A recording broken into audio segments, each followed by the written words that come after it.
A'udzubillahi minasyaitonirrajim. Bismillahirrahmanirrahim. Assalamualaikum warahmatullahi wabarakatuh. Bismillahirrahmanirrahim. Ala nikmatillah, la haula wala quwwata illa billah. Amma ba'd.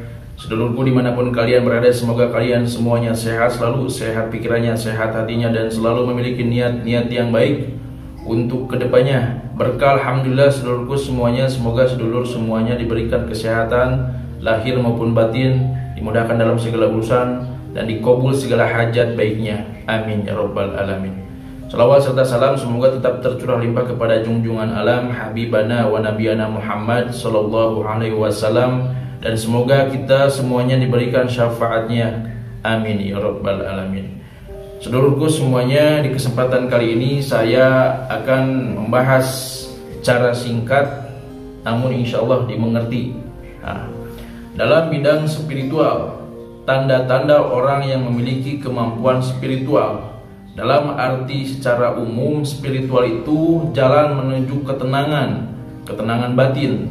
Dan spiritual tidak bisa digapai dengan pikiran, tapi bisa digapai dengan perasaan, dengan rasa gitu. Ya, secara umum tanpa terkecuali memandang agama seperti itu ya. Cuman yang akan saya bahas dalam bidang spiritual, tentu dalam bidang kebatinan.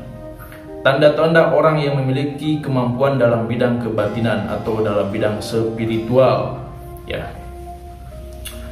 Jika istilahnya itu dikembangkan dan dibangkitkan, maka akan menghasilkan sebuah kemampuan seperti itu. Tapi jika dibangkitkan dalam situasi yang salah, dengan cara yang salah, dengan jalan yang keliru, istilahnya jalan yang sesat, itu malah bisa merusak kehidupannya. Kehidupannya akan hambar. Serasa begitu aja udah. Ya. Walaupun dia istilahnya ini dan itu, tetap dia serasa hambar kehidupannya. Ya. Serasa kebanyakan gelisah, was-was, cemas berlebihan. Serasa kehidupan ada penghalang. Ya, tidak ada keoptimisan dalam kehidupannya. Sering istilahnya merasa sendiri. Ya, sakit hati itu, nggak tahu tiba-tiba sakit hati aja gitu. Istilahnya sakit hati dalam kehidupannya seperti itu. Ya, bisa juga istilahnya dalam emosi tidak terkontrol, marah, tidak bisa mengontrol amarahnya. Ya, ini jika dikembangkan dalam hal yang salah itu, istilahnya di jalur yang salah. Emosinya tidak akan terkontrol, mudah marah, mudah emosi. Seperti itu. Pikiran tidak jernih, hati pun apalagi seperti itu. Tapi jika dikembangkan dalam jalan yang benar, mendapatkan guru yang benar, secara istilahnya syariat pun tidak ada yang dilanggar. Maksud tidak ada yang dilanggar itu istilahnya tidak menyimpang. Itu yang paling utama, tidak menyimpang. Ya, kan cara-cara beda-beda yang namanya jalur syariat itu. Ya, beda-beda. Ibarat thariqah kan itu jalan menuju Allah Subhanahu wa taala gitu, untuk mencapai keberkahan, keridhaan dari Allah Subhanahu wa taala. Ya, itu dalam bidang thariqah, yaitu jalan, hanya jalan gitu. Kan thariqah banyak. Itu hanya jalan menuju Rabbul Alamin, Allah Subhanahu wa taala. Mencari jati diri, mengenal dirinya, mengenal Tuhannya, itu kan jalan seperti itu. Dalam bidang kebatinan pun sama gitu. Mencari istilahnya mengenal dirinya, mengenal Tuhannya gitu. Orang yang bisa mengenal dirinya pasti mengenal Tuhannya, karena dia paham dia siapa dan akan kemana, seperti itu. Jika dikembangkan dengan baik, dia istilahnya bisa bermanfaat, menghasilkan kemanfaatan untuk dirinya tentunya, untuk orang di sekitarnya, bahkan untuk orang banyak. Ya, dalam bidang pengobatan, dalam bidang konsultasi, dalam istilahnya ruang lingkup spiritual, dalam bidang keilmuan dan yang lain sebagainya. Banyak pokoknya, banyak kemanfaatan, ketenangan batin, ketenangan jiwa, ketenangan pikiran. Ya, tawakal, berserah diri kepada Allah, husnudon. Ya, selalu berprasangka baik kepada Allah. Apapun yang terjadi dalam kehidupannya selalu disikapi dengan baik. Maksud dengan baik apa? Selalu disandarkan kepada Allah Subhanahu wa taala. Yakin bahwa semuanya ini atas dasar ujian dari Allah Subhanahu wa taala yang harus dia lewati, dan penuh keyakinan bahwa Allah akan memberikan jalan. Seperti itu. Mau dia sakit, dia yakin pasti Allah akan memberikan kesembuhan. Dia ditimpa masalah sebesar apapun, dia yakin pasti akan ada dari pertolongan tentunya dari Allah Subhanahu wa taala. Dia selalu optimis, batinnya selalu kuat. Ya. Terus ciri-cirinya seperti apa? Ciri-ciri orang yang memiliki kemampuan dalam bidang spiritual tentunya dari garis besarnya dalam bidang hal kebatinan gitu. Ya, bukan berarti istilahnya orang lain gak bisa, karena memang kemampuan orang itu beda-beda. Ya masa iya semuanya kemampuannya dalam bidang ini semua, kan gak mungkin juga ya, karena kemampuan kan orang beda-beda. Ada dokter ini, ada ini dan itu sebagainya, ada dalam ahli ini, ahli itu sebagainya, kan banyak itu. Yang akan saya bahas dalam bidang ilmu spiritual, ilmu kebatinan, ya mencapupnya luas gitu. Apa aja? Yang pertama, dia memiliki perasaan. Perasaan seperti apa? Kepekaan yang sangat kuat, sensitif. Ya, dia bisa merasakan hawa yang ada di sekitar dirinya. Contoh, datang ke suatu tempat, dia bisa merasakan ada gesekan energi di dalam dirinya.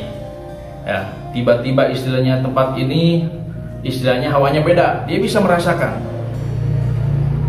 Pokoknya dia bisa merasakan hawa di lingkungannya. Walaupun contohnya dia datang ke suatu tempat, dia bisa merasakan gitu.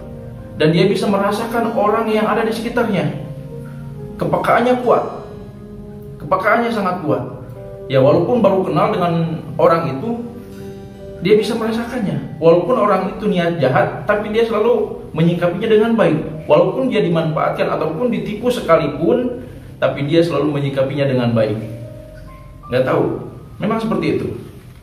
Ya, pokoknya intinya, pada intinya yang pertama memiliki kepekaan, naluri, perasaan, sensitif yang sangat kuat. Seperti itu. Terus yang kedua, sering mimpi dan mimpi itu terjadi. Ya, contoh singkatnya seperti ini. Contoh sederhananya seperti ini. Dia datang ke suatu tempat, tiba-tiba melamun. Perasaan saya pernah mengalami situasi seperti ini. Perasaan saya pernah kesini. Tapi kapan ya? Nah, itu pasti sering terjadi seperti itu. Datang ke suatu tempat, dia langsung berpikir, perasaan saya pernah kesini, tapi kapan ya? Perasaan saya pernah dalam situasi seperti ini, tapi kapan ya? Nah, itu salah satu cirinya seperti itu ya. Pokoknya intinya dia sering istilahnya mimpi, padahal mimpi yang terjadi dan istilahnya terjadi pula di kehidupan nyatanya seperti itu. Terus yang ketiga apa? Lebih asik menyendiri, introvert atau bahasanya gitu ya. Lebih enjoy sendiri, lebih asik sendiri gitu. Maksudnya apa ini? Bukan berarti istilahnya orang itu tidak bisa berbaur atau bersosial dengan yang lain, bukan gitu. Cuman dia lebih asik sendiri, berimajinasi sendiri dan menghasilkan karya sendiri. Dia sendiri tapi tidak merasa sendiri. Dia sering berbicara dengan dirinya, dia sering berdebat dengan dirinya, dia sering berbicara dengan dirinya sendiri. Serasa tidak sendirian, walaupun dia sedang sendiri tapi tidak merasa sendirian. Itu ciri orang yang memiliki kemampuan dalam hal kebatinan, dalam ilmu spiritual. Ya, lebih asik sendiri, berpikir sesuatu sendiri, ya, dan waktu sendiri, tidak merasa sendiri. Itu dia serasa lebih asik sendiri, ya, dalam mengembangkan sesuatu potensi dalam dirinya seperti itu. Terus yang keempat, ciri yang keempat, sering bangun malam gitu, ya, suka tiba-tiba kebangun aja gitu malam-malam gitu. Dan itu berulang, sering, kebiasaan.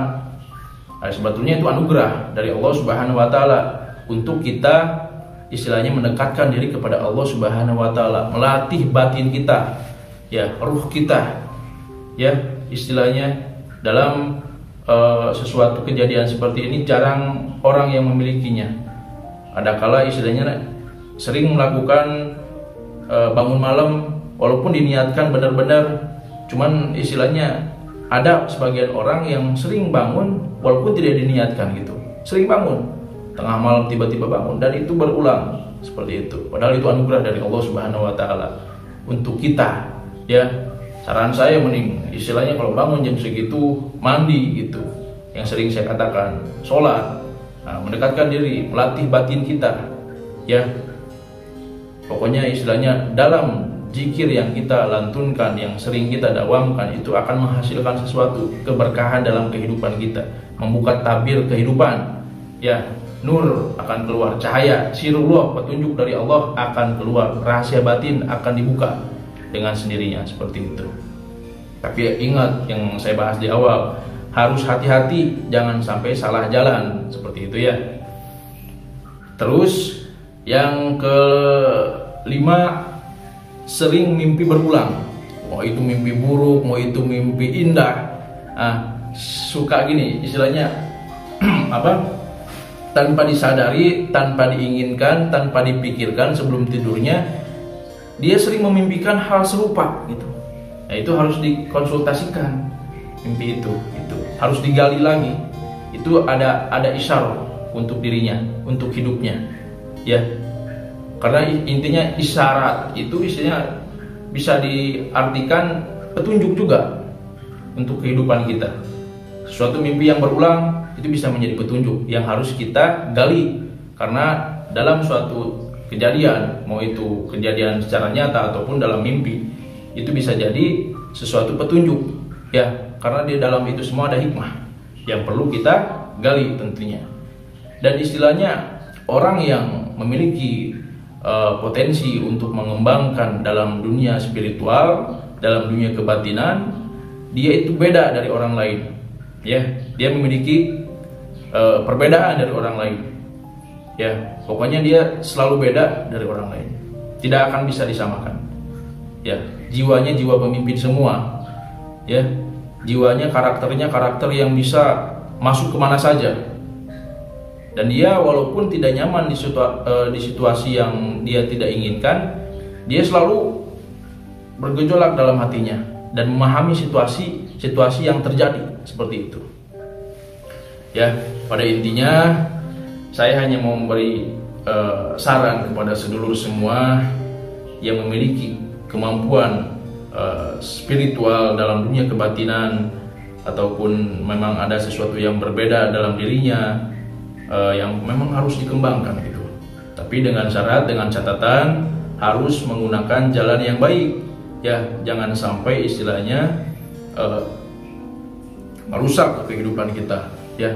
Dan intinya jangan sampai bertentangan dengan agama pula, seperti itu. Ambil jalan yang baik, ya, dekatkan diri kita kepada Allah, cari guru yang baik, ya, mengamalkan doa-doa yang baik, jangan sampai istilahnya malah tambah merusak gitu. Karena yang namanya orang memiliki jiwa spiritual, kemampuan dalam bidang kebatinan itu jarang dimiliki. Adapun yang bisa yaitu ditunggangi oleh setan, oleh jin yang merusak kehidupannya, yang harus dihati-hatikan gitu. Bisa terjadi seperti itu karena orang itu dalam situasi tertekan, lemahnya iman, lemahnya pikiran, keterpurukan dalam kehidupan berlebih gitu, terpuruk berlebih gitu. Tiba-tiba masuklah sesuatu yang negatif kepada dirinya, dan itu perlu dibersihkan, ya, dibersihkan dan fokus ke depan.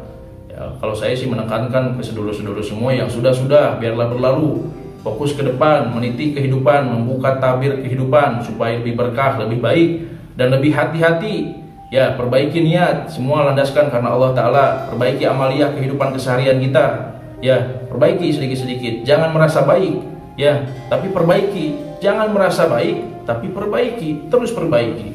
Minta doa ke siapa aja, saling mendoakan dalam hal kebaikan. Jangan sampai berpikir kita ada di atas orang lain, itu juga penyakit batin sama. Terus landaskan semuanya karena Allah Ta'ala, ikhlas menjalankannya. Kata saya juga, cari guru yang baik, ya, dalam dunia spiritual yang baik, yang sekiranya sanad keilmuannya jelas, bersambung kepada agama yang memang insya Allah tidak melanggar suatu pun pantangan atau larangan yang dilarang oleh agama, seperti itu. Ya, harus dihati-hatikan karena dalam bidang spiritual, dalam dunia kebatinan rawan, ibarat kata berjalan di atas tali, ya, gampang jatuh. Harus hati-hati, harus lebih teliti, ya.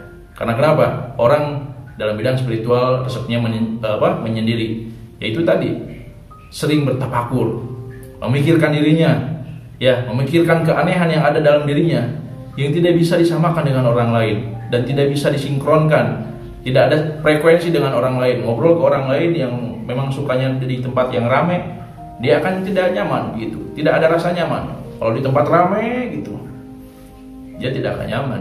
Ramai itu maksudnya apa? Hiburan apa gitu, ya, kumpul-kumpul nggak jelas gitu, dia nggak bakal nyaman.